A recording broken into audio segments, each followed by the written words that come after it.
why are country Victorians in lockdown situations or made to suffer bans when the problem's in Melbourne? You want Melbourne to be closed off instead.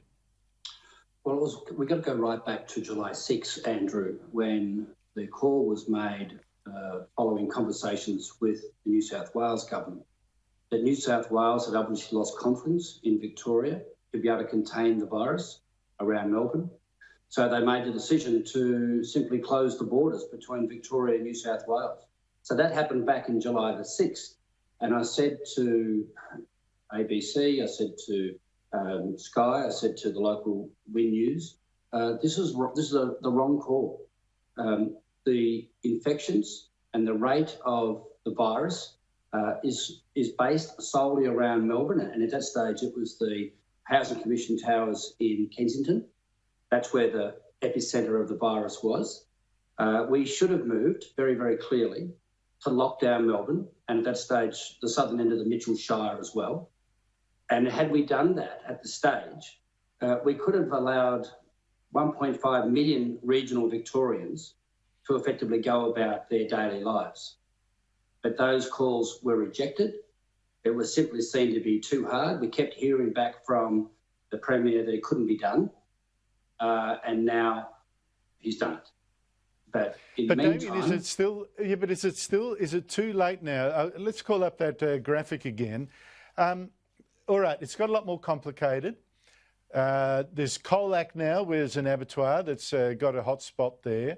And there's Geelong, of course, it's spread to the regional city of Geelong. But could you still throw a gauntlet around Melbourne and let country Victoria, the 1.5 million other Victorians, go about their business without a face mask on, and still being able to go to the pub, still restaurants open, a lot of jobs saved? Well, I think the obvious answer, and this is why we are still horribly upset with what's going on.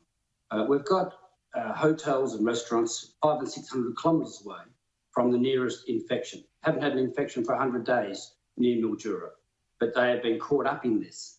So I think there's a real opportunity for us to cocoon the infection at Portland in the Glenelg Shire.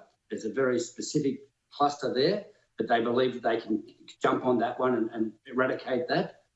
I think Geelong is getting to the stage where it might be having to be lumped back in with Melbourne. But again, we want to keep taking people back. If we had had a regional specific policy or even thinking back in the 6th of July, we wouldn't have needed to have these conversations. Right at that stage, the Mornington Peninsula was free of infections. So we had the vast, vast majority of regional Victoria was free. And we were just screaming for Melbourne, do not make this a Victorian-wide ban. You've got to shut down Melbourne and shut down Melbourne in the same manner with which the New South Wales government shut down Victoria at the border.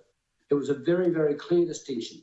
We had these checkpoints as you exited Melbourne, checkpoints where a policeman would ask you where you're coming from and where you're going, and off you went. So everybody was flouting the Premier's directives to not travel, to not go shopping, to not go sightseeing. And the Premier knew that so many people were flouting that directive. So the call went out time and time again that you have to shut down Melbourne. It was a very, very clear, and it's been a very consistent message.